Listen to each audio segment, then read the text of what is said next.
स्वागत है आप सभी का डाउटनेट पर। बात कर रहे हैं बेटा, यहाँ पर हमारा अध्याय चल रहा है कौन सा, पारितंत्र इकोसिस्टम, जिसमें आज हम बात करने वाले हैं किसकी? आज हम बात करने वाले हैं खाद्य श्रृंखला की, यानी फूड चेन की। ठीक है, और हम बात करेंगे किसकी? पारिस्थितिकी पिरामिड्स की। और उससे संबंधित लास्ट में आएगा क्या? क्विज। पता है ये जो टॉपिक जो आज मैं आपको पढ़ाने वाला हूं बच्चों, ये आप ना 10वीं कक्षा में भी पढ़ चुके हो। आपको याद अगर ना हो, आप 10th क्लास में भी ये टॉपिक पढ़ चुके हो, कोई बात नहीं, वापस से पढ़ेंगे। मैंने आपको पहले भी बताया कि 10th क्लास की चीजें जो हैं वो 12th क्लास में आती हैं। और जब आप नीट की प्रिपरेशन करते हो तो डेफिनेटली, अभी हम किसकी प्रिपरेशन कर रहे हैं? बोर्ड की नहीं मेरे दोस्त, नीट की प्रिपरेशन कर रहे हैं। ठीक है, सो खाद्य श्रृंखला, पारिस्थितिकी पिरामिड, इसको ध्यान से पढ़ेंगे, है ना। और इससे संबंधित लास्ट में जो क्विज आएंगे उसको अटेंड करिएगा और आंसर दीजिएगा। चल स्टार्ट करते हैं। सबसे पहले खाद्य श्रृंखला, फूड चेन क्या होती है? ये खाद्य श्रृंखला जरा देखिए, आपको दिखाई दे रहा है घास को खाया किसने? हिरण ने। हिरण को खा लिया किसने? शेर ने, है ना। क्या ये खाद्य श्रृंखला? यस, ये खाद्य श्रृंखला।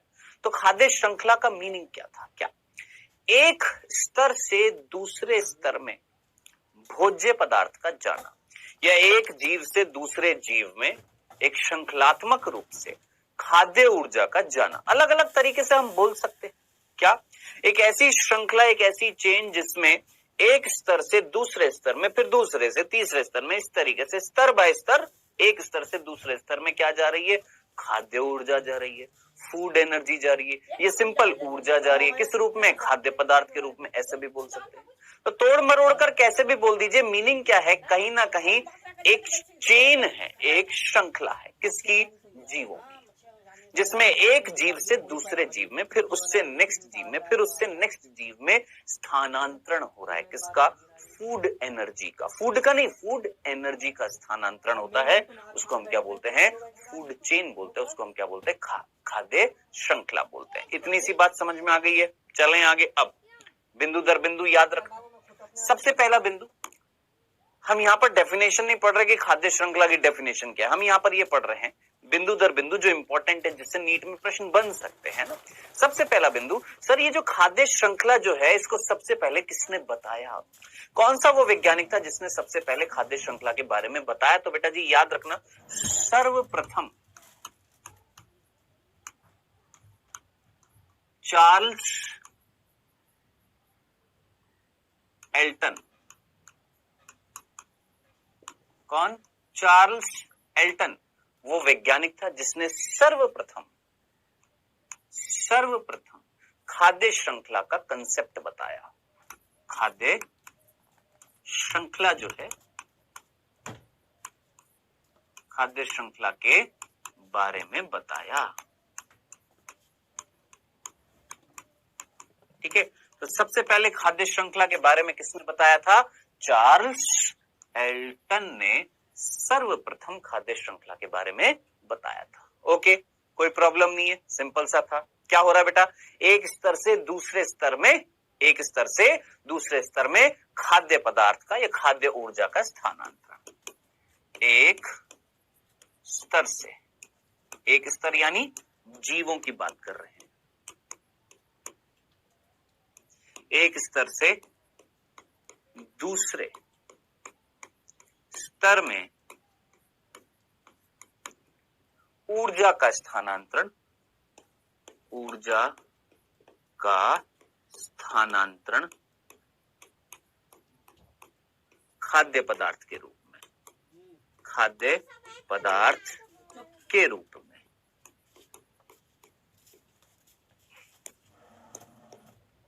क्या कहला रहा है?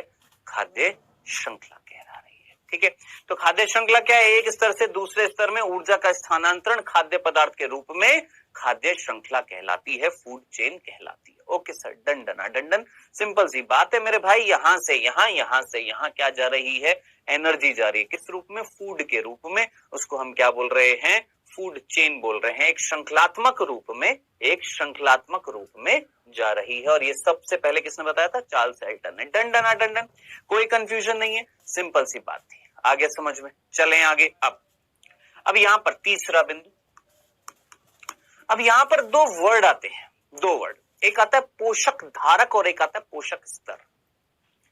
एक आता है पोषक धारक और एक आता है पोषक स्तर।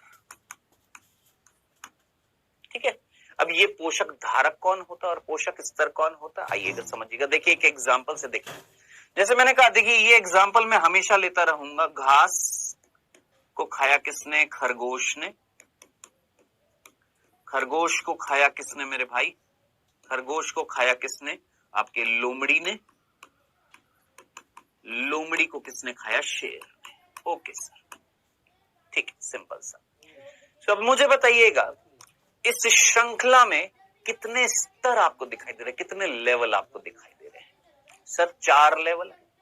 ये पहला लेवल है, ये दूसरा, ये तीसरा, ये चौथा।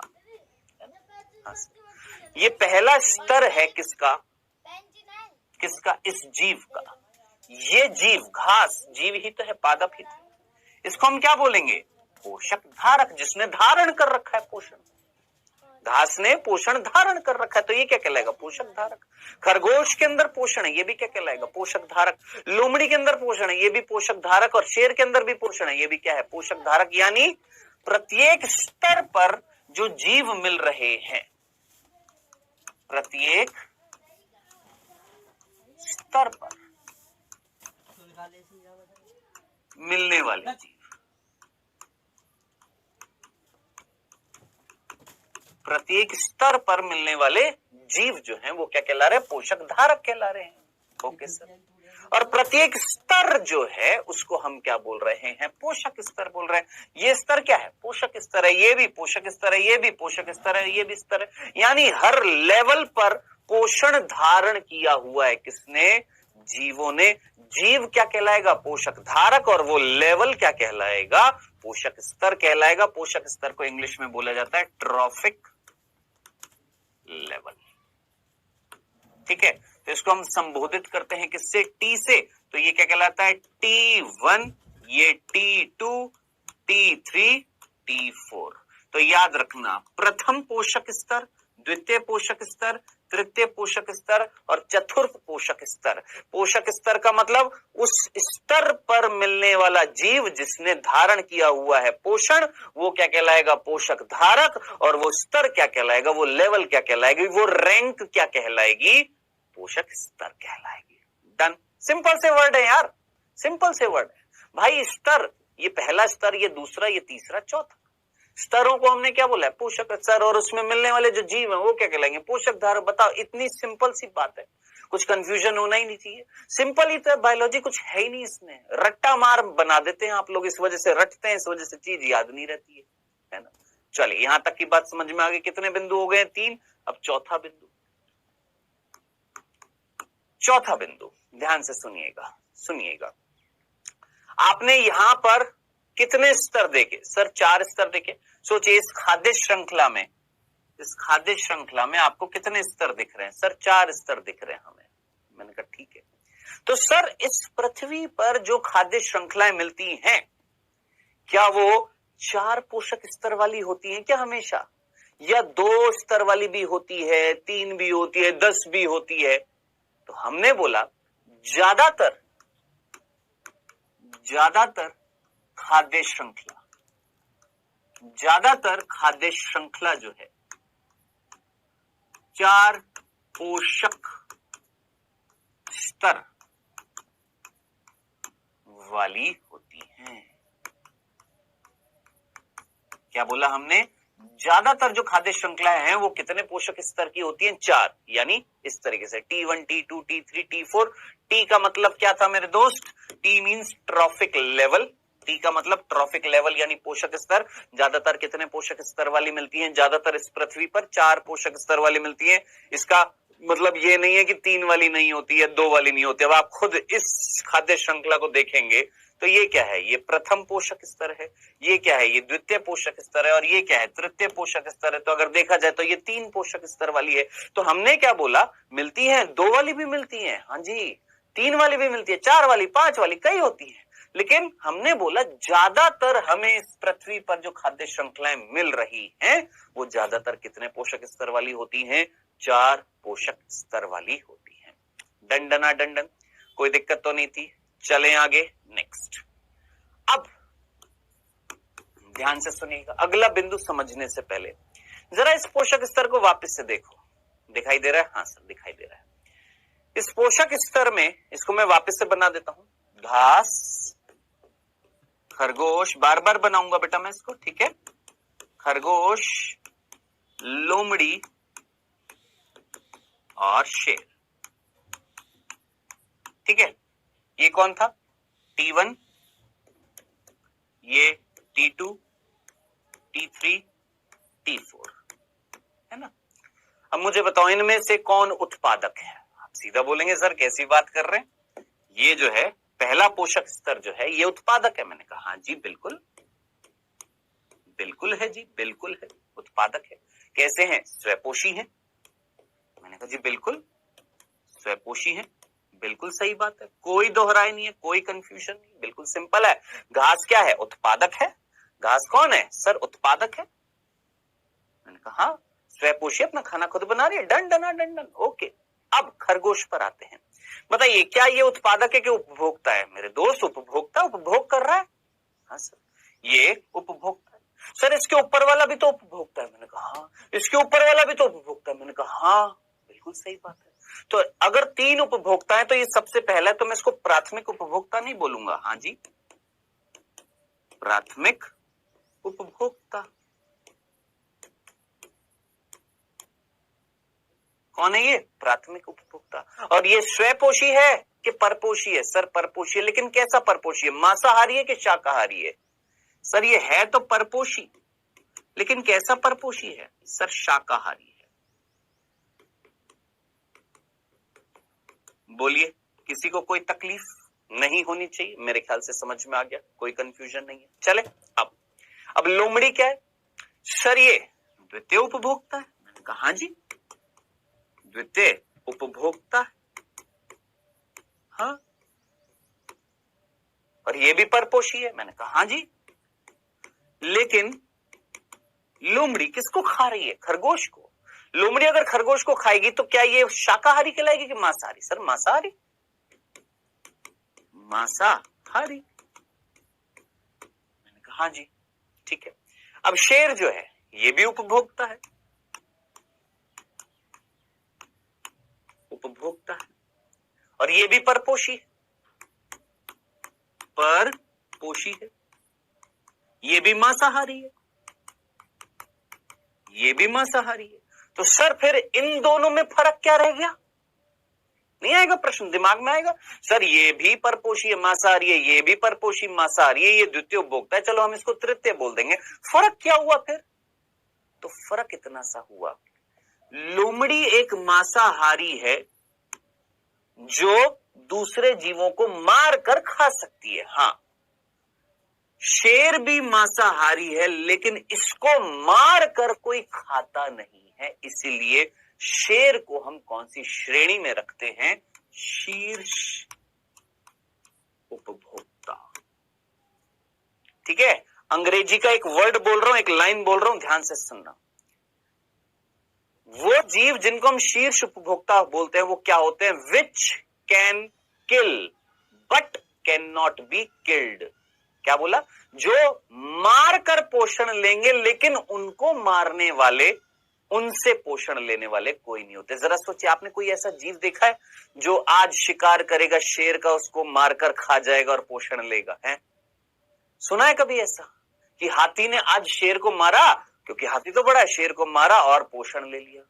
मगरमच्छ ने शेर को मारा और पोषण ले लिया, है रोज करता है मगरमच्छ। चलो वो एक अपवाद है कि मगरमच्छ है पानी में, शेर आया है, चलो खा लिया, लेकिन ऐसा रोज रोज तो नहीं होता ना। डरते हैं बेटा मगरमच्छ भी, समझ रहे हैं, झुंड में होते हैं शेर, याद रखना। सो कहने वाली बात क्या थी, समझने वाली बात क्या थी कि यस शेर लोमड़ी का शिकार कर सकता है, लोमड़ी खरगोश का शिकार कर सकती है, लेकिन जरा सोचिए लोमड़ी को मार कर पोषण ले रहा है ना, ये लोमड़ी खरगोश को मारकर पोषण ले रही है। कोई ऐसे जीव जो आए दिन रोज मारकर, शेर को मारकर पोषण लेते हो, चलो आज शेर को मारते हैं और पोषण लेंगे, नहीं ना। तो इसीलिए शीर्ष उपभोक्ता बोला जाता है, which can kill but they can not be killed. उनको मारकर कोई पोषण नहीं लेता है, याद रखना। सो मेरे ख्याल से आपको ये चीज समझ में आ गई होगी दोनों में फर्क क्या था। ये भी मांसाहारी हैं जो मारकर पोषण ले रहे हैं, ये भी मांसाहारी हैं जो मारकर पोषण ले रहे हैं। इनको मारा जाता है, इनको मारकर खाया जाता है, लेकिन इनको मारकर कोई खाता नहीं है आए दिन। चलो जी, इतनी सी बात समझ में आ गई। अब मैं आपसे एक और चीज पूछ रहा हूं, ध्यान से देखना। ये चीज तो आपको समझ में आ गई है, हाँ सर हो गई है। अब हम आपसे एक चीज पूछ रहे हैं, जरा ध्यान से सुनिएगा। इस खाद्य श्रृंखला में सोच समझकर हमको इतनी सी बात बताइएगा, सबसे पहले भोजन जो बनाएगा खुद, वो उत्पादक है? हाँ सर, उत्पादक है। ये है कौन? उत्पादक, है ना। क्या मैंने इनको उत्पादक नहीं बोला था? याद कर, प्राथमिक उत्पादकता, द्वितीय उत्पादकता, याद आ रही है? याद कर, याद कर, याद कर। चीजें इतनी आसान होती तो फिर मजा ही आ जाता है ना, लेकिन कुछ चीजें जटिल भी होती है, दिमाग चलाना पड़ता है। सोच, प्राथमिक उत्पादकता क्या थी यार? प्राथमिक उत्पादकता क्या थी? जो उत्पादक जो होते हैं उनकी उत्पादकता क्या कहलाती है? प्राथमिक उत्पादकता। ये उत्पादक है, इसकी उत्पादकता क्या कहलाएगी? प्राथमिक उत्पादकता। द्वितीय उत्पादकता किसकी थी सर? उपभोक्ताओं की। तो जरा सोचिए, खरगोश खाना है किसके लिए? लोमड़ी के लिए, है कि नहीं है? लोमड़ी के लिए खाना कौन है? खरगोश। तो खरगोश एक उत्पाद नहीं है, खरगोश एक उत्पादक की तरह कार्य नहीं कर रहा लोमड़ी के लिए। तो क्या मैं इसको उत्पादक नहीं बोलूंगा? बोलूंगा, लेकिन कौन सा? बेटा ये है प्राथमिक उत्पादक, ये है प्राथमिक उत्पादक, और ये क्या कहलाएगा? द्वितीय उत्पादक। ये क्या कहलाएगा? तृतीय उत्पादक। और ये उत्पादक है ही नहीं तो इसको हम कुछ बोलेंगे नहीं, इसको कोई खा थोड़ा ना रहा है ना। तो याद रखना, प्राथमिक उत्पादक कौन होते हैं? स्वयपोषी यानी उत्पादक। और द्वितीय उत्पादक कौन होते हैं? याद रखना, शाकाहारी जो होते हैं वो द्वितीय उत्पादक होते हैं। ये चीज कई बच्चों को समझ में नहीं आती है, ना जाने काहे समझ में नहीं आती है। ये उपभोक्ता भी है और उत्पादक भी है। खरगोश एक प्राथमिक उपभोक्ता है, ये उपभोग कर रहा है इनका, लेकिन अगले स्तर के लिए खाना भी तो बना रहा है, तो ये एक उत्पादक कार्य भी कर रहा है। अब ये प्राथमिक उत्पादक हैं तो ये क्या कहलाएगा? द्वितीय उत्पादक। खत्म, खल्लास। इतनी सी बात है, ये चीज आपको समझानी थी। अब जिसके पल्ले पड़ गई है अच्छी बात है, जिसके पल्ले नहीं पड़ रही है भाई साहब, इसको आपको वापस से दोहराना पड़ेगा, ठीक है। ये बिल्कुल बेबी चीज थी, बेबी कंसेप्ट था, बेबी बच्चों वाला कंसेप्ट था, बहुत नॉर्मल सा कंसेप्ट था। भाई साहब ये उत्पादक है, ये उपभोक्ता, ये भी। तो ये पहला उपभोक्ता, ये दूसरा, ये तीसरा, या शीर्ष बोल दिया हमने इसको, क्योंकि इसको कोई खा नहीं रहा है, ठीक है। अब हमने यहां पर बोला कि घास अगर उत्पाद बना रही है तो प्राथमिक उपभोक्ता, खरगोश अगली स्तर के लिए खाना बना रहा है तो द्वितीय उत्पादक, लोमड़ी अगले स्तर के लिए बना रही है तो तृतीय उत्पादक। ये किसी के लिए खाना नहीं बना रहा है, खुद ही मर जाएगा बाद में, किसी के लिए खाना नहीं बना रहा तो इसको हम उत्पादक नहीं बोल रहे। खत्म कर ला, इतनी सी बात है, डंडना डंडन। चल, ये हो गए हमारे 5 बिंदु। यहां तक की बात मेरे ख्याल से समझ में आ गई। अब सुन, छठा बिंदु। पढ़ने से पहले हम आपसे एक चीज पूछें। आप में से कितने बच्चों को याद आ रहा है जब ये चैप्टर हमने स्टार्ट किया था तो हमने आपको बताया था पारितंत्र का मीनिंग क्या होता है? एक ऐसा क्षेत्र, एक ऐसी जगह जहां पर आपके सजीव और निर्जीव दोनों मिलते हैं। याद है? अरे याद है कि नहीं है? हाँ सर याद है। सजीव और निर्जीव दोनों मिलते हैं, उसको हम क्या बोलते हैं? पारितंत्र, ठीक है। निर्जीव कारक जो थे हमने 4 देखे थे, पिछले चैप्टर में भी देखे थे। हमने प्रकाश देखा, हमने तापमान देखा, हमने मृदा देखी, हमने जल देखा था, है ना। और सजीव कारक जो थे उसको इस चैप्टर में हमने 3 श्रेणियों में बांटा था। कौन कौन सा? उत्पादक, उपभोक्ता और अपघटक, है ना। हमने उत्पादकता की बात कर ली थी, हमने अपघटन की बात कर ली थी, है ना। अब जरा सोचिए, अपघटक कौन थे सर? जीवाणु कवक जो है ये अपघटन करते हैं, इनको हम अपघटक कहलाते हैं। अपघटक कहलाते हैं ये, हाँ जी, इनको हम अपघटक बोलते हैं, बिल्कुल बोलते हैं। अब आप मुझे बताइए, क्या इस खाद्य श्रृंखला में उत्पादक हैं, उपभोक्ता हैं, अपघटक कहां है जी? सोचो सर, इस पृथ्वी पर 3 प्रकार के सजीव हैं, एक उत्पादक है, एक उपभोक्ता है और एक अपघटक है। मैंने कहा खाद्य श्रृंखला में हमें उत्पादक दिख रहे हैं, हाँ, उपभोक्ता दिख रहे हैं, हाँ, अपघटक किथे है? अपघटक का है। तो याद रखना, सामान्य रूप से भूल मत जाना, अपघटक को सम्मिलित नहीं किया जाता खाद्य श्रृंखला में। याद रखना, अपघटकों को खाद्य श्रृंखला में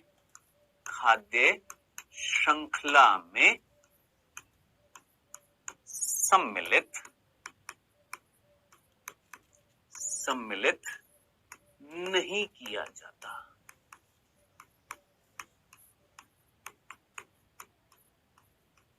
अब आपका प्रश्न होएगा, क्योंकि मुझे पता है आप प्रश्न पूछेंगे क्वेश्चन मार्क लगाकर, क्यों सर जी, क्यों नहीं किया, किस लिए नहीं किया, अपघटकों को सम्मिलित क्यों नहीं किया, किसमें, खाद्य श्रृंखला में। तो मेरे दोस्त सोच समझकर मुझे बताओ, दिमाग लगाओ। मैंने आपको पहले भी बताया और अगर नहीं बताया तो अब सुन लेना। एक चम्मच लेना, मिट्टी में डालना और डालने के बाद उस मिट्टी को उठाना, चम्मच भर मिट्टी को उठा लिया। उसमें जानते हैं कितने जीवाणु हैं, कितने प्रकार के जीवाणु हैं, प्रकार कह रहा हूं, प्रकार, कितने प्रकार के जीवाणु हो सकते हैं।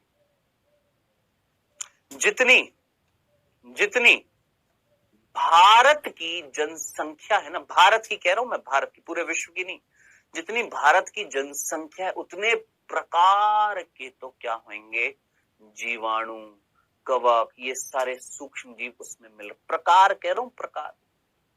सोचो, अभी तक मैं आपको एक डाटा बताता हूं, अभी तक मात्र हम लोग 17 से 18 लाख, 17-18 लाख भी नहीं, मतलब अभी तक हम केवल इस पृथ्वी पर 4% से भी कम भाग किसका, जीवों का खोज पाए हैं।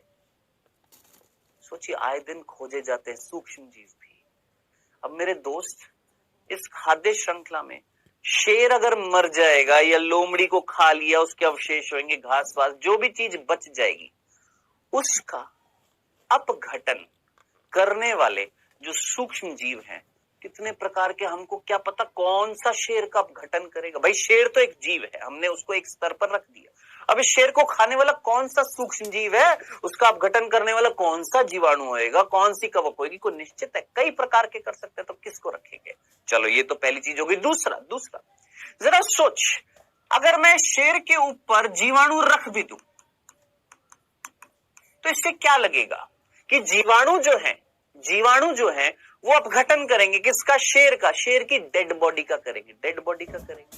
भाई साहब, जीवाणु लोमड़ी का नहीं कर सकते, भाई साहब खरगोश का अपघटन नहीं कर सकते, भाई साहब घास का नहीं कर सकते, सबका कर सकते हैं यार। तो ऊपर क्यों रख देंगे, ये घास को खा लिया, फिर खरगोश को अपघटन कर दिया, लोमड़ी का कर दिया, शेर का कर दिया, तो उस हिसाब से तो जीवाणु इनके बीच में कहीं ना कहीं ठुस जाएगा।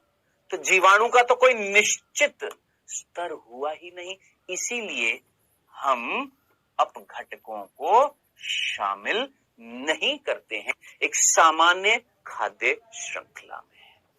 डन, याद रखना, भूल मत जाना, एक सामान्य, अपघटकों को सामान्य खाद्य श्रृंखला में, नॉर्मल जो खाद्य श्रृंखला होती है, सामान्य खाद्य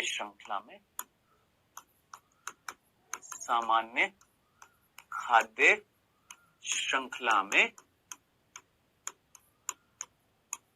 इंक्लूड नहीं करते हैं। ठीक है।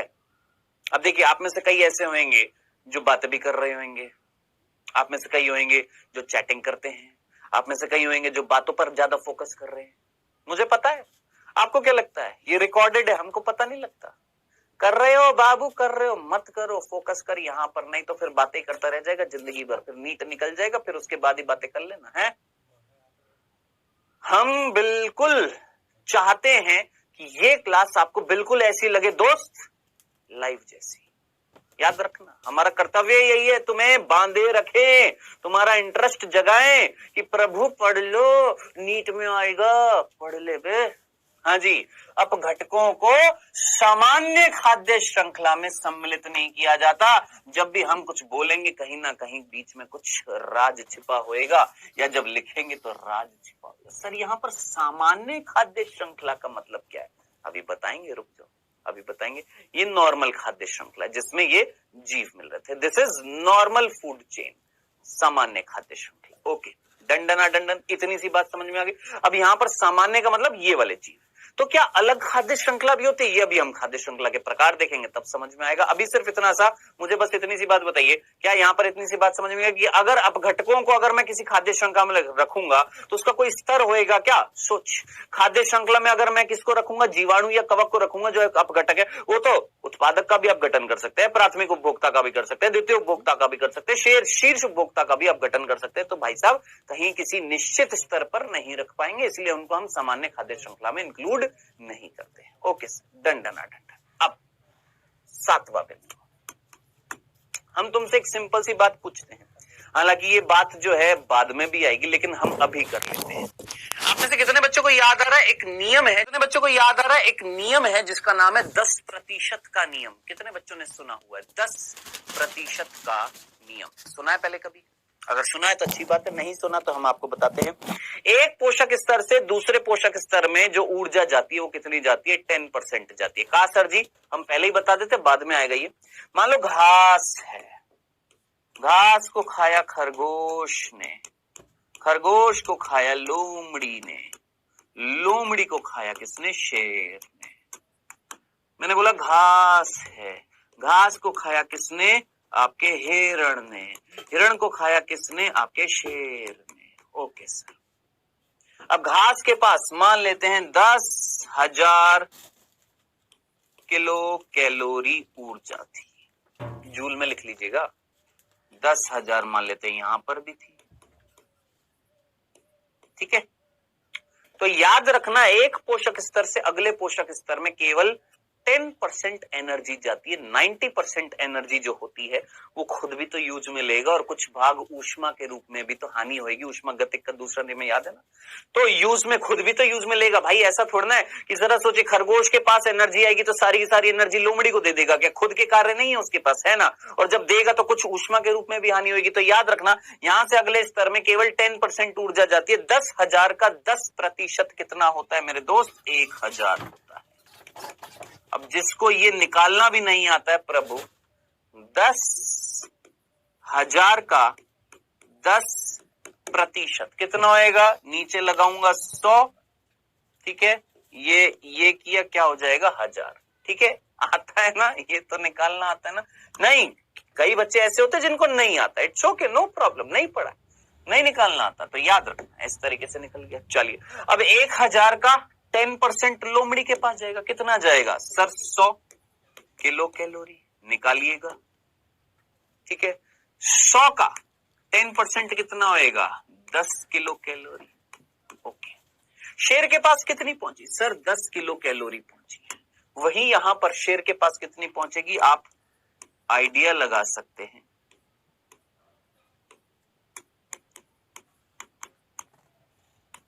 ये देखने के बाद आप मुझे बताइएगा, ये दो तरह की खाद्य श्रृंखला मैंने आपको दिखाई है। आप मुझे बस इतनी सी बात बताइएगा, एक छोटी खाद्य श्रृंखला, एक बड़ी खाद्य श्रृंखला है। एक ये तो छोटी है ना, इसमें पोषक स्तर ज्यादा है कि कम है? कम है। यहाँ पर 3 है, यहाँ पर 4 है ना। एक छोटी खाद्य श्रृंखला में ऊर्जा का मान ज्यादा होता है कि बड़ी खाद्य श्रृंखला में ऊर्जा ज्यादा उत्पन्न होती है? खुद देख लीजिए, खुद देख लीजिए, ऊर्जा का मान कहां पर ज्यादा है सर? छोटी खाद्य श्रृंखला में ऊर्जा ज्यादा उत्पन्न होती है या ऊर्जा का मान ज्यादा होता है। तो मैं ये चीज यहां पर लिख देता हूं बेटा। ये हमारा कौन सा बिंदु हो गया है? 7वां। क्या? छोटी खाद्य श्रृंखला में, छोटी खाद्य श्रृंखला में ऊर्जा का मान, ऊर्जा का मान यानी ऊर्जा की वैल्यू ज्यादा होता है।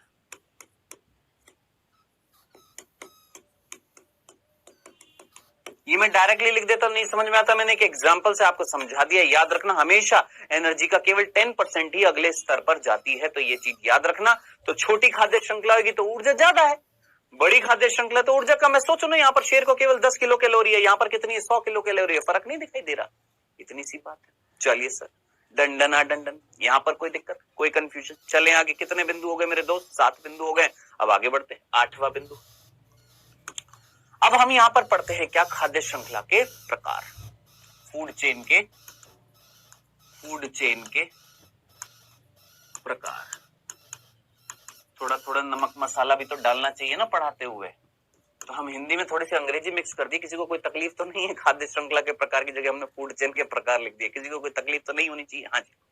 देखिए खाद्य श्रृंखला जो होती है बेटा, ये आपकी 3 प्रकार की होती है दोस्त। कितने प्रकार की होती है खाद्य श्रृंखला? 3 प्रकार की होती है। पहली होती है बेटा जी, याद रखना, चरगाही या चारण खाद्य श्रृंखला। देखिए खाद्य श्रृंखला जो होती है बेटा, ये आपकी 3 प्रकार की होती है दोस्त।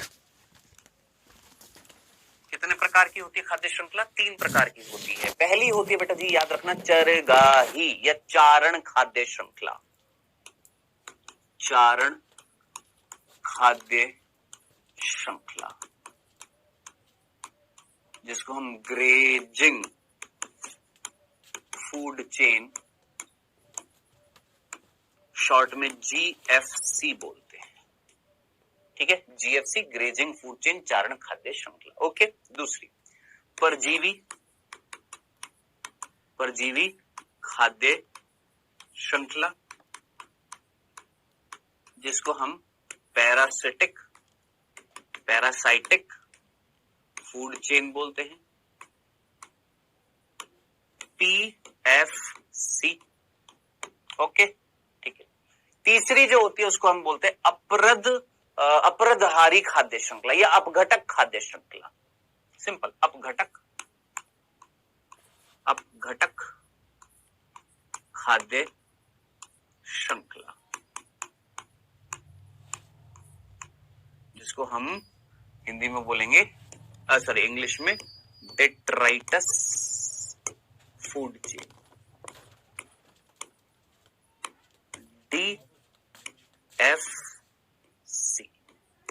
डीएफसी, डेट्राइटस फूड चेन, अपघटक खाद्य श्रृंखला या अपरदहारी खाद्य श्रृंखला भी बोल देते हैं, एक ही बात है।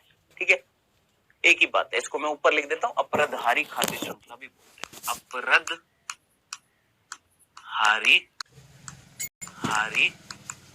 खाद्य श्रृंखला। ठीक है जी, एक ही बात है, कंफ्यूज मत हो जाइएगा। ठीक है, तो ये हमारी 3 प्रकार की क्या होती है? खाद्य श्रृंखला होती है बेटा जी।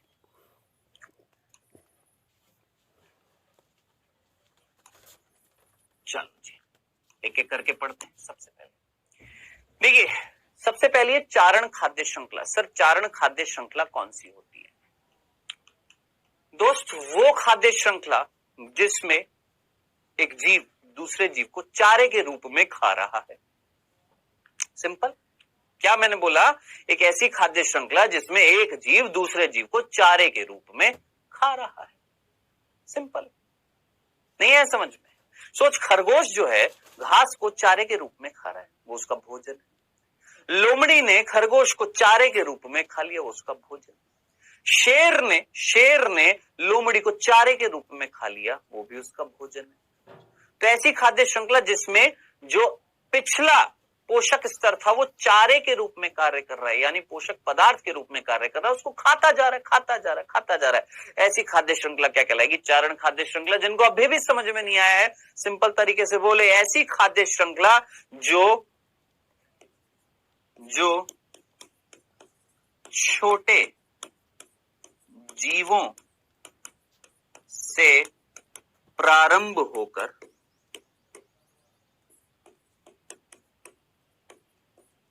बड़े जीवों की ओर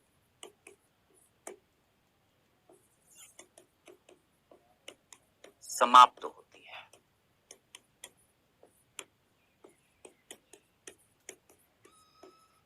क्या बोला? छोटे जीवों से स्टार्ट होएगी और एंड कहां पर होएगी? बड़े जीवों में। दोस्त ये जरा देखना, घास को कंपेयर करो खरगोश से। ये घास है, ये खरगोश है, मेरा खरगोश कभी बनता नहीं है ढंग से। ये लोमड़ी है, लोमड़ी भी आज तक नहीं बनी है। और ये इसके बाद शेर है, ये भी आज तक नहीं बना। कहने वाली बात है, आप इमेजिन कर सकते हैं कौन छोटा है कौन बड़ा है। इससे आपको क्या आइडिया लग गया? सर इससे हमें ये आइडिया लग गया कि ये जो खाद्य श्रृंखला जो है, कौन सी? चारण खाद्य श्रृंखला, जिसमें चारे के रूप में खाया जा रहा है। ये इसको खा रहा है, ये इसको खा रहा है, ये इसको खा रहा है, चारे के रूप में खाया जा रहा है। है ना, खाया जा रहा है।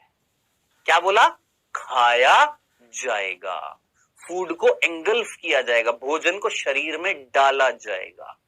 ऐसी खाद्य श्रृंखला क्या कहलाएगी? चारण खाद्य श्रृंखला, जो छोटे जीवों से प्रारंभ होकर बड़े जीवों की ओर समाप्त होती है, जिसमें भोजन को खाया जाएगा, शरीर के अंदर डाला जाएगा, चूसा वूसा नहीं जाएगा, शरीर के अंदर डाला जाएगा। चारण खाद्य श्रृंखला। डन, कोई तकलीफ नहीं, समझ में आ गया? चल, पहले इसी चारण खाद्य श्रृंखला की बात कर लेते, फिर उसके बाद इसकी परजीवी की बात करेंगे। सो पहला है बेटा हमारा चारण खाद्य श्रृंखला। चारण खाद्य श्रृंखला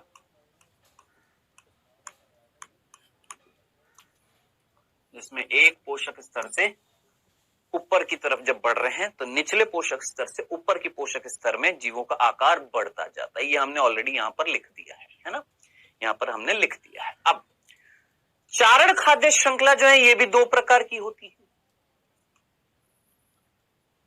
एक होती है स्थलीय और एक है जलीय। क्या बोला? एक है स्थलीय और एक है जलीय। एक स्थल पर मिल रही है, एक जल पर मिल रही है। सिंपल सी बात है मेरे दोस्त। वही उदाहरण, घास को खाया खरगोश ने, खरगोश को खाया लोमड़ी ने, लोमड़ी को खाया शेर ने। एक ही अच्छी है, मेरे को तो यही अच्छी लगती है, खत्म। ये स्थलीय, जो स्थल पर मिल रही है। वही पादप प्लावक आपने नाम सुना होगा, अगर नहीं सुना है तो हम आपको बता देते हैं। ऐसे जीव जो पानी की सतह पर मिलते हैं और पादपों के समान प्रकाश संश्लेषण करके भोजन बनाते हैं। कई बच्चे होते हैं जो एक ही बार में समझ जाते, कईयों को दो बार समझाना पड़ता है। फिर से सुन, ऐसे जीव जो प्लांट्स के जैसे, पेड़ पौधों के जैसे प्रकाश संश्लेषण करेंगे। ओके, और कहां पर मिल रहे हैं? पानी की स्तर पर मिलते हैं, पानी की ऊपर सतह पर मिलते हैं, उनको हम क्या बोलते हैं? पादप प्लावक। ठीक है, अब ये पादप प्लावक क्या है भाई साहब? अपना खुद का खाना बना रहे, पेड़ पौधों की तरह ये भी प्रकाश संश्लेषण कर रहे हैं, पानी की सतह पर मिल रहे हैं। इनको खाने वाले जो होंगे वो क्या कहलाते हैं? जंतु प्लावक। जंतु प्लावक। सर उदाहरण बता दीजिए ना। भाई पादप प्लावक का उदाहरण शैवाल, हरी शैवाल हो गई, आपने लाल शैवाल, भूरी शैवाल ये नाम सुना होगा, नील हरित शैवाल नाम सुना होगा, डायटम्स, डाइनोफ्लेजिलेट ये नाम सुना होगा। ये सारे क्या कहलाते हैं? पादप प्लावक कहलाते हैं। ठीक है, जंतु प्लावक, जंतुओं के समान मिलने वाले जीव, जैसे प्रोटोजोआ अगर आपने नाम सुना हो तो वो क्या कहलाते हैं? जंतु प्लावक। बेटा इन जंतु प्लावकों को खाती है कौन? छोटी मछली, छोटी मछली। और बेटा इन छोटी मछलियों को कौन खाती है? बड़ी मछली। तो अब आप मुझे बताइएगा, क्या ये खाद्य श्रृंखला जिसमें एक जीव दूसरे जीव को खाकर पोषण ले रहा है, ये इसको खा रहा है, ये इसको खा रहा है, इधर ये इसको खा रहा था, ये इसको खा रही थी, चारे के रूप में खाया जा रहा है, ये स्थल पर मिल रही है, ये जल पर मिल रही है, तो चारण खाद्य श्रृंखला दो प्रकार की हो गई है, एक स्थलीय और एक जलीय। खत्म, खल्लास, इतनी सी बात। दंडना दंडन। चलें आगे। ये थी बेटा हमारी सबसे पहली चारण खाद्य श्रृंखला। अब दूसरी पढ़ते हैं, कौन सी? परजीवी खाद्य श्रृंखला। आइएगा, परजीवी खाद्य श्रृंखला। परजीवी खाद्य श्रृंखला जिसको हमने पीएफसी बोला है, पूरी की पूरी फुल फॉर्म मैंने पहले लिख दी। अब ये ना कहिएगा सर पीएफसी क्या होता है? Parasitic food chain. ठीक है, अब सिंपल सा एग्जांपल देखते हैं। भाई साहब हमने बोला ये एक पेड़ है, इसकी ये शाखाएं हैं। ठीक है, ठीक है सर जी, ये पेड़ है, इसकी ये शाखाएं हैं। ठीक है, इन शाखाओं पर बैठे हुए हैं कौन? पक्षी। पक्षी, हमसे पक्षी भी नहीं बनता यार, क्या करें?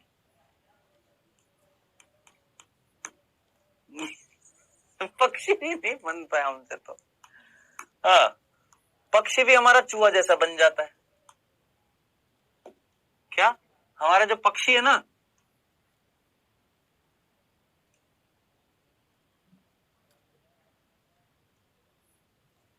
पता ही नहीं क्या बन रहा है, बस पक्षी बन गया, ठीक है, ये हमारा पक्षी बन गया, ठीक है। कौन बन गया?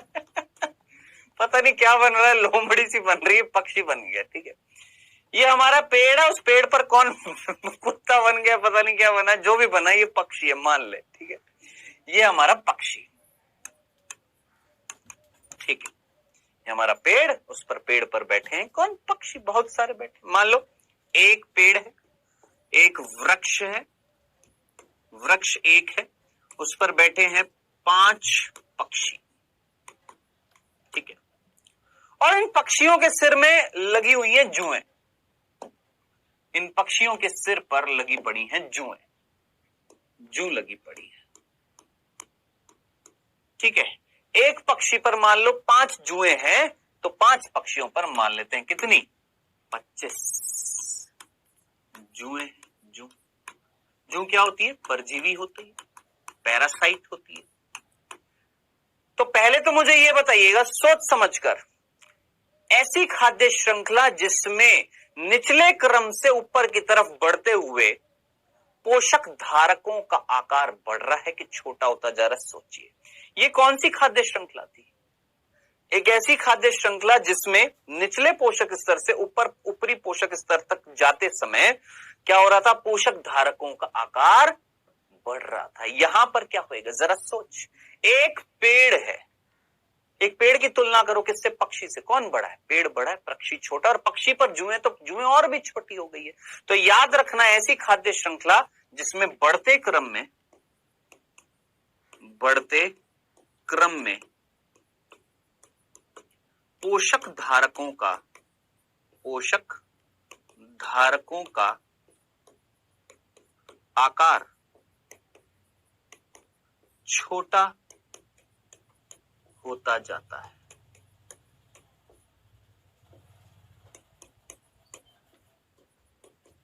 क्या बोला, जो पोषक धारक हैं उनका आकार जो है वो छोटा होता जा रहा है। क्या होता जा रहा है, छोटा होता जा रहा है। इसको हम क्या बोलते हैं, परजीवी खाद्य श्रृंखला। बताइए, सिंपल सी थी मेरे दोस्त, सिंपल सी, ये परजीवी खाद्य श्रृंखला। बताओ, इसमें कुछ भी नहीं है, आकार क्या होता जा रहा है, छोटा होता जा रहा है। ये सर सिंपल सा था। सो दिस इज परजीवी खाद्य श्रृंखला जिसमें परजीवी को सम्मिलित किया जाएगा। देख फीलिंग समझ पा रहे हैं। चारण खाद्य श्रृंखला, चारे के रूप में खाया जा रहा है। परजीवी खाद्य श्रृंखला जहां पर कहीं ना कहीं परजीवी मिल रहे हैं जिस खाद्य श्रृंखला में। डंडन डंडन।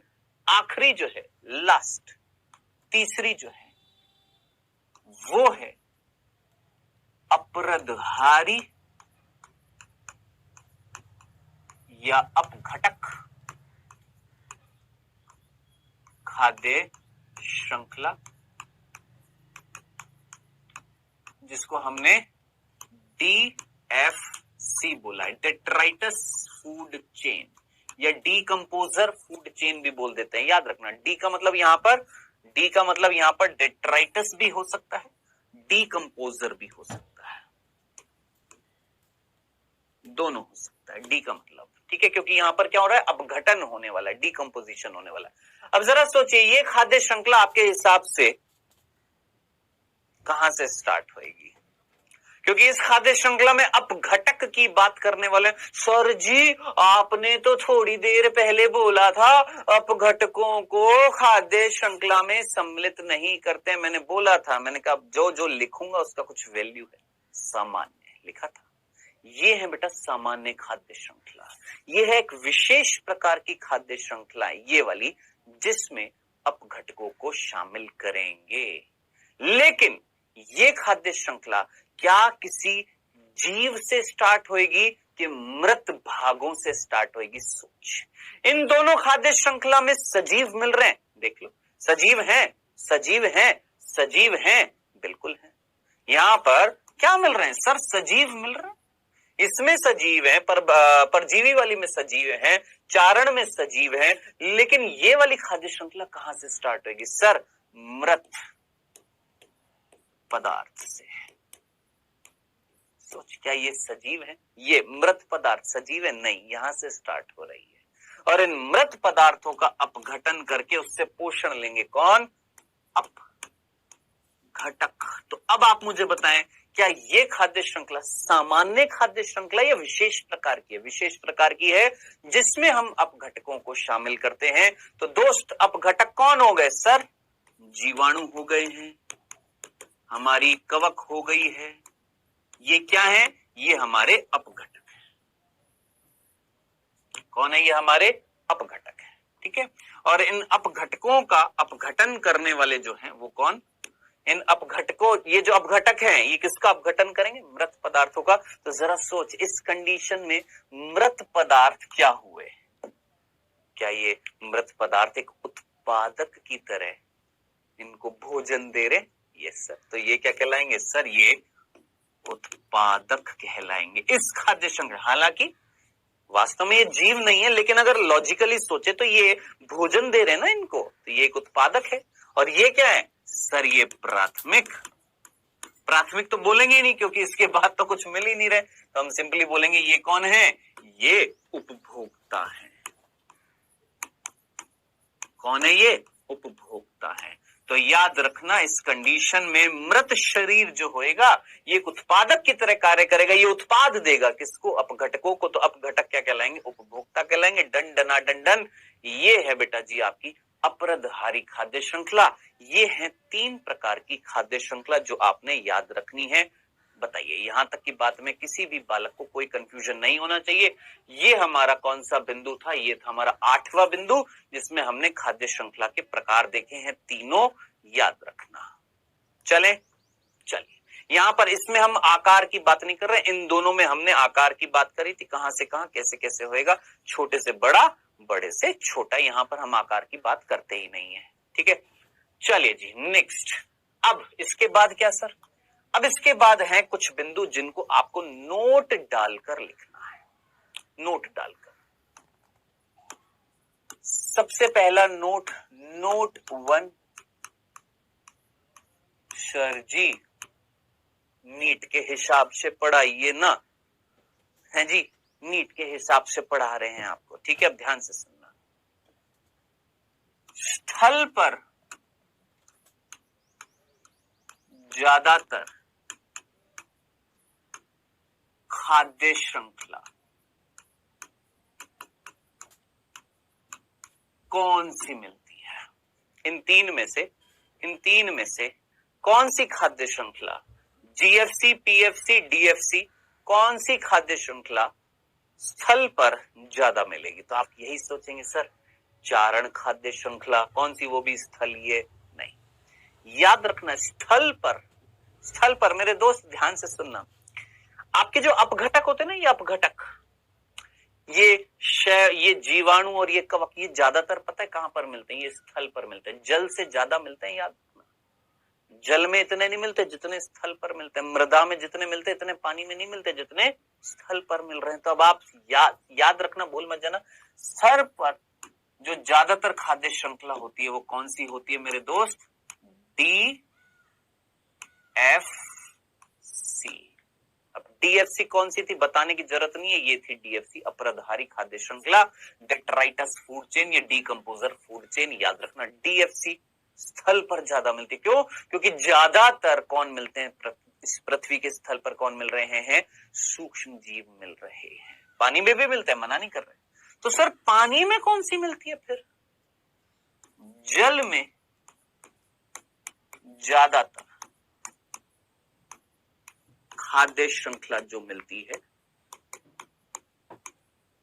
जल में ज्यादातर खाद्य श्रृंखला जो मिलती है बेटा जी, भूल ना जाइएगा, कौन सी मिलती है? GFC मिलती है। भूल ना जाइएगा, कौन सी? GFC, ये वाली चारण खाद्य श्रृंखला, ये वाली ज्यादातर जल में ये मिलती है। भूलिएगा मत। ठीक है, याद रखना। अब मैं अपने हिसाब से नहीं बोल रहा हूं, ये साइंटिस्टों ने रिजल्ट बताया है, मैंने नहीं बताया। साइंटिस्ट ने कैलकुलेट किया है, देखा है, ऑब्जर्व किया है, एक्सपेरिमेंटेशन करके बताया है कि पृथ्वी पर जो ज्यादातर मिल रही है स्थल पर वो DFC है, और जल में जो ज्यादातर मिल रही है वो GFC है। इतनी सी बात है, याद रख सकते हैं, कोई कंफ्यूजन तो नहीं है। चलें आगे। नोट दूसरा, ध्यान से सुनिएगा। नोट सेकंड,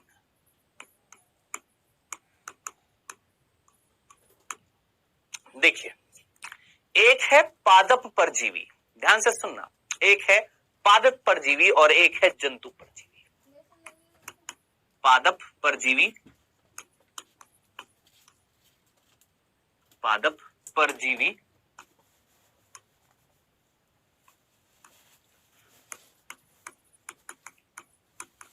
और एक है जंतु परजीवी।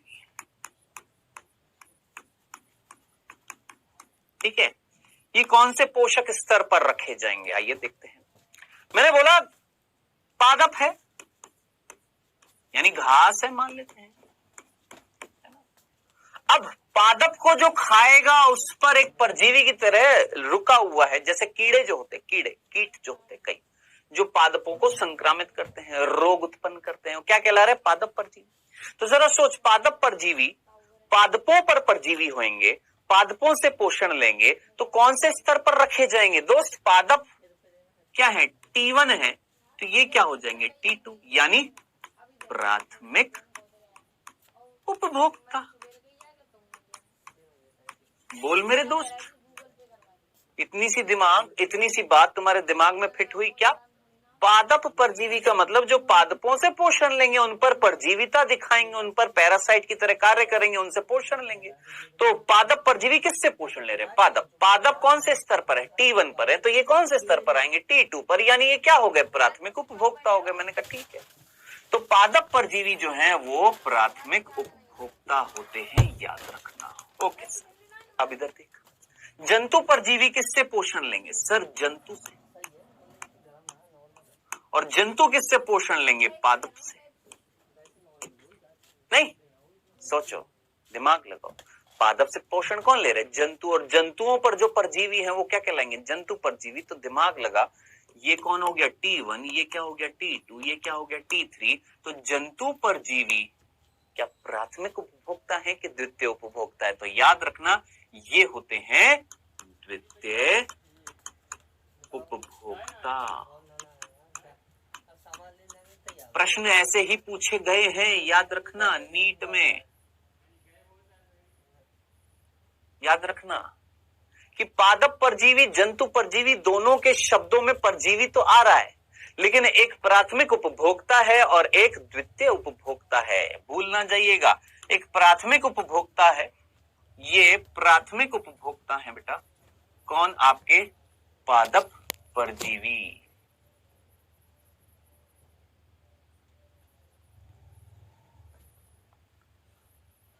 ये जो पादप परजीवी हैं ये प्राथमिक उपभोक्ता हैं, ठीक है। जबकि जंतु परजीवी जो हैं ये दोस्त तीसरे पोषक स्तर पर आ रहे हैं। कौन से पोषक स्तर पर आ रहे हैं? तीसरे। तो इनको हम क्या बोलेंगे? द्वितीय उपभोक्ता बोलेंगे।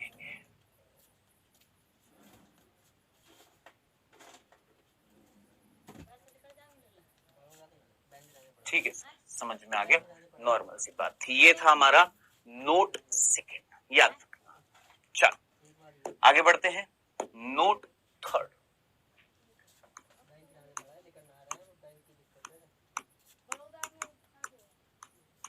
नोट थर्ड, ध्यान से सुनिएगा।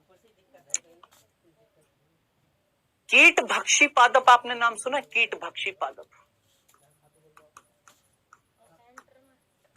कीट भक्षी पादप है जी। जैसे आपने नाम सुना अगर वीनस फ्लाई ट्रैप है जी, वीनस फ्लाई ट्रैप अगर आपने नाम सुना हो, और भी कई सारे होते हैं, दिमाग में अभी क्लिक नहीं हो रहा है। वीनस फ्लाई ट्रैप नाम सुना है? हाँ। घटपर्णी अगर नाम सुना हो, घटपर्णी, पर्ण जो होती हैं वो घट मतलब मटके के समान हो जाती हैं, है ना, और उनकी पत्ती जो होती है वो एक ढक्कन की तरह कार्य करती है। जैसे कीड़ा अंदर जाता है, ढक्कन बंद हो जाता है, अंदर मर जाता है, मरने के बाद उससे पोषण ले लिया जाता है, ठीक है। सो कीट भक्षी पादप जो होते हैं आपके हिसाब से क्या है? क्या उत्पादक है कि उपभोक्ता है? बेटा कीट भक्षी पादप जो है ना, ये प्रकाश संश्लेषण भी करते हैं, लेकिन प्रकाश संश्लेषण से इतना भोजन नहीं बन पाता है जितनी इनको जरूरत होती है, इसीलिए ये उपभोक्ता की तरह भी कार्य करते हैं। तो याद रखना, कीट भक्षी पादप डबल रोल, अंग्रेजी में लिख दिया है, डबल रोल दर्शाते हैं। कौन सा डबल रोल साहब? ये उत्पादक भी हैं, ये प्रकाश संश्लेषण भी करते हैं और ये उपभोक्ता की तरह भी कार्य करते हैं। कीटों को जब कीट इनके अंदर आ जाते हैं, फंस जाते हैं, मर जाते हैं, तो ये एक उपभोक्ता की तरह कार्य भी करते हैं। याद रखना, कौन? कीट भक्षी पादप डबल रोल कर रहे हैं। समझ रहे हैं? चल, एक और नोट, नोट 4। वे जीव, ध्यान से सुनना, वे जीव जो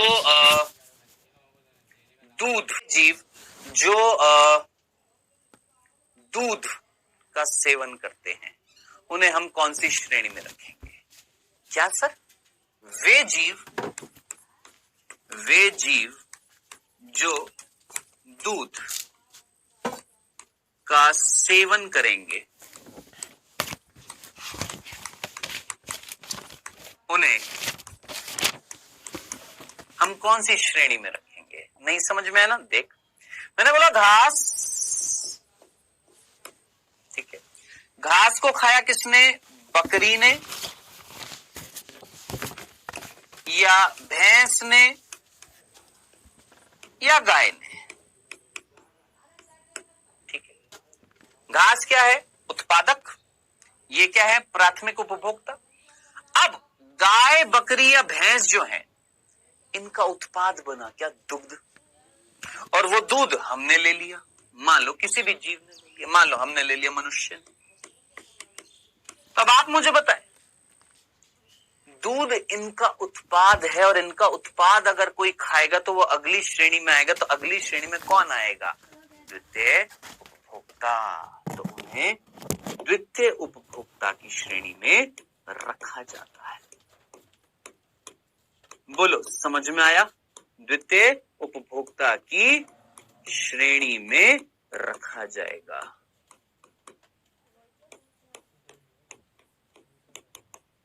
ठीक है, याद रखिएगा, भूल ना जाइएगा। तो मैंने क्या बोला कि भाई घास है, ये उत्पादक। गाय या बकरी या भैंस, इन्होंने घास को खाया, ये कौन है? प्राथमिक उपभोक्ता। इनका जो उत्पाद बनेगा दूध, वो इन्होंने ले लिया, तो ये क्या कहलाएंगे? द्वितीय उपभोक्ता। तो हमने यही तो लिखा है, वे जीव जो दूध का सेवन करेंगे वो कौन सी श्रेणी में आएंगे? द्वितीय उपभोक्ता। मेरे दोस्त, ये नीट में प्रश्न पूछे गए हैं, ये याद रखिएगा। सो यहां तक की बात मेरे ख्याल से एक एक बच्चे को समझ में आ गई होगी। ये हमने पढ़ा है क्या बेटा? पूरा के पूरा खाद्य श्रृंखला। किसकी बात करिए? खाद्य श्रृंखला। एक छोटा सा टॉपिक हम पढ़ने वाले जिसका नाम है खाद्य जाल। खाद्य जाल, जिसको हम फूड वेब बोलते हैं। क्या बोलते हैं? फूड वेब बोलते हैं। फूड वेब बोलते हैं, खाद्य जाल बोलते हैं, फूड वेब बोलते हैं। अब जरा देखिएगा, क्या आपको कई सारी खाद्य श्रृंखला एक दूसरे से जुड़ती हुई दिखाई दे रही है? हाँ सर। घास को टिड्डे ने भी खाया, टिड्डे को मेंढक भी खा सकता है, पक्षी भी खा सकती है। मेंढक को सांप ने खा लिया, सांप ने पक्षी को भी खा लिया। मेंढक को उल्लू भी खा सकता है, उल्लू ने चूहा भी खा लिया, चूहे ने घास भी खा ली। घास को खरगोश ने खा लिया, खरगोश को लोमड़ी ने खा लिया, खरगोश को आपका चील भी खा सकती है। ऊपर अगर शेर भी बना देते हैं, शेर जो है वो सांप को भी खा सकता है। ठीक है, इनको खा सकता है। तो कहने वाली बात जो थी, समझने वाली बात थी, कई सारी खाद्य श्रृंखला जब एक दूसरे से संबंध दर्शाती है, एक दूसरे से संबंधित होती है या एक दूसरे से कनेक्टेड होती है ना, एक दूसरे से संयोजित होती हैं, तो एक जाल बनता है, उससे हम क्या बोलते हैं? खाद्य जाल। कई खाद्य श्रृंखला मिलकर खाद्य जाल का निर्माण करती है। बस कई खाद्य श्रृंखलाएं वो मिलकर क्या बना रही है, एक जाल बना रही है, जिसको हमने क्या बोला है, वेब। वेब का मतलब ही क्या होता है, जाल, फूड वेब। ठीक है सर, सिंपल सा था, कोई कंफ्यूजन नहीं था। प्रश्न, हालांकि यहां से कोई प्रश्न नहीं बनेगा, फिर भी अगर बन जाए तो हम एक सिंपल सी बात बता देते हैं। क्या मैंने बोला, एक खाद्य जाल है, खाद्य जाल है जो बना हुआ है 5 खाद्य श्रृंखला से। ठीक है, जैसे यहां पर आपको 1 2 3 4 5 6 7 है ना, 7-8 खाद्य श्रृंखला दिखाई दे रही है। हाँ, मैंने बोला ऐसे एक जाल है जिसमें 5 खाद्य श्रृंखला, और एक ऐसा खाद्य जाल है जिसमें 50 खाद्य श्रृंखला है। ठीक है, पहले तो जरा सोचिए कौन सा खाद्य जाल जटिल होगा और कौन सा सरल होएगा। सर ऐसा खाद्य जाल, डेफिनेट सी बात है, थोड़ी सी खाद्य श्रृंखला तो सरल कहलाएगा, और ये वाला बहुत ज्यादा जटिल हो गया, ये वाला जटिल हो गया। अब आप मुझे बताइएगा, 5 खाद्य श्रृंखला से बना हुआ खाद्य जाल, 50 खाद्य श्रृंखला से बना हुआ है खाद्य जाल, आप मुझे बताएं कौन सा सरल खाद्य जाल और जटिल खाद्य जाल, इन दोनों में से कौन सा खाद्य जाल है जो ज्यादा स्थायी है, स्टेबल है? इन दोनों में से कौन ज्यादा स्टेबल होएगा, स्थायी होएगा? स्टेबिलिटी का मतलब जो जल्दी खत्म ना हो जाए, है ना। जैसे मैंने बोला, एक ऑर्गेनाइजेशन है जो स्टेबल है, यानी वो बंद नहीं हो रही है। एक ऑर्गेनाइजेशन है जो अनस्टेबल है, जो बंद हो गई है। एक कंपनी है जो स्टेबल है, यानी बंद नहीं हो रही है, काम सही चल रहा है। एक अनस्टेबल है जो बंद हो गई है, खत्म हो गई है ना।